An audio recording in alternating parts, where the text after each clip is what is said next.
Then God remembered Noah and every living thing, and all the animals that were with him in the ark. And God made a wind to pass over the earth. And the waters subsided. The fountains of the deep and the windows of heaven were also stopped, and the rain from heaven was restrained.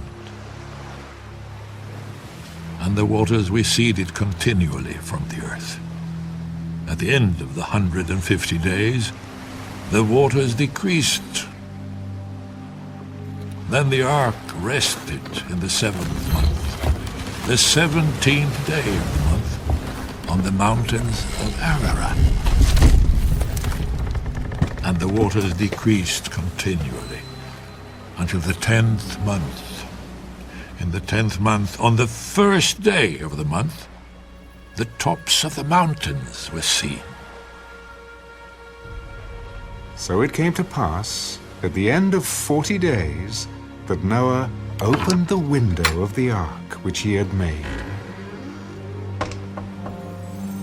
Then he sent out a raven, which kept going to and fro until the waters had dried up from the earth. He also sent out from himself a dove, to see if the waters had receded from the face of the ground. But the dove found no resting place for the sole of her foot, and she returned into the ark to him, for the waters were on the face of the whole earth. So he put out his hand and took her, and drew her into the ark to himself. And he waited yet another 7 days, and again he sent the dove out from the ark. Then the dove came to him in the evening, and behold, a freshly plucked olive leaf was in her mouth. And Noah knew that the waters had receded from the earth.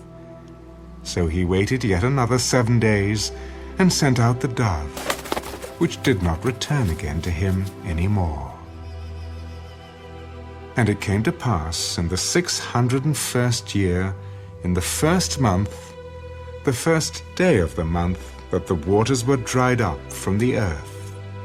And Noah removed the covering of the ark and looked, and indeed the surface of the ground was dry. And in the 2nd month, on the 27th day of the month, the earth was dried. Then God spoke to Noah. Go out of the ark, you and your wife, and your sons wives with you. Bring out with you every living thing of all flesh that is with you, birds and cattle, and every creeping thing that creeps on the earth, so that they may abound on the earth, and be fruitful and multiply on the earth. So Noah went out, and his sons, and his wife, and his sons' wives with him. Every animal, every creeping thing, every bird, and whatever creeps on the earth, according to their families, went out of the ark.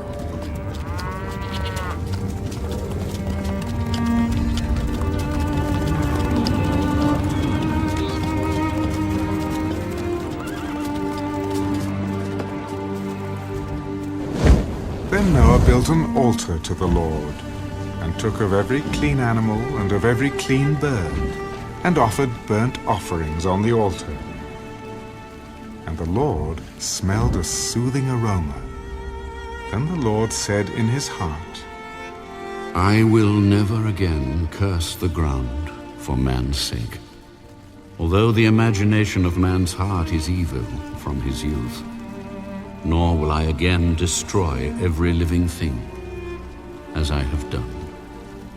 While the earth remains, seed time and harvest, cold and heat, winter and summer, and day and night shall not cease.